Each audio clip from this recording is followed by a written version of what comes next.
ገና ግን ምንድነው? ገጣሚ ኤልያስ።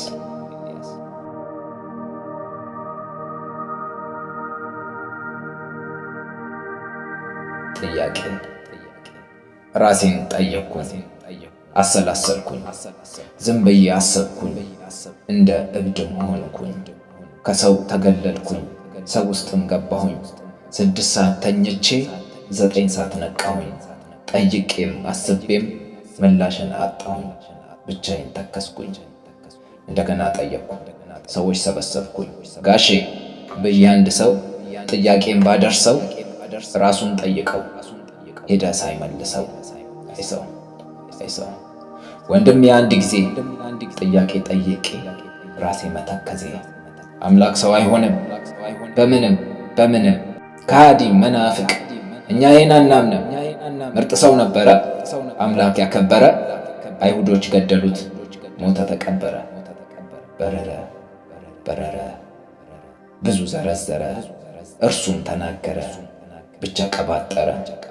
ድጋሚ ሌላ ሰው በመንገድ ላይ ባየው ጥያቄ ጀመርኩ እንደተለመደው። ገና ግን ምንድነው? በእመቤታችን አምላክ ተወለደ፣ እሰይ ደስ ብሎናል። ከሰማይ ወረደ እሰይ ተወለደ። እኔም ቀጠልኩና ለምን ግን ሰው ሆነ? አስቦ ሊመልስ ሁሉም ሰው ሰከነ። ገናን ልናከብረው ልደቱ ስለሆነ ድፎ ልንደፋበት መንፈሴ አዘነ። ግን ገና ምንድነው? አምላክ ከሰማያት ለዚህ ነው የወረደው።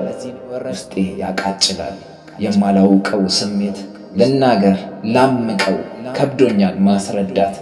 ገና የጨዋታ የዱላ ጨዋታ፣ የሰዎች ጨዋታ፣ የሰዎች ኡኡታ፣ የጽድ ዛፍ ተቆርጦ ቦግ ብልጭ በርቶ መጠጡን ጠጥቶ ስጋ ነገር በልቶ ገናዬ ጨዋታ ብቻ ሆኖ ሊቀር አምላክ የወረደው ዓላማ ሲነገር አይደለም። አምላክ የወረደው ክብሩን ጥሎ መጥቶ ስጋ የለበሰው እሱ እኔን ወዶ ነው ፍቅር ግድ ብሎት። እሱ እኔን ወዶ ነው ፍቅር አስገድዶት። በድቅድቅ ጨለማ ሊተወኝ አቅቶት ፍቅሩ ባይገባኝም በዚህ በአእምሮዬ እኔም ተወደድኩኝ። ጨመረ ደስታዬ እኔም ተወደድኩኝ። ታየ ፈገግታዬ።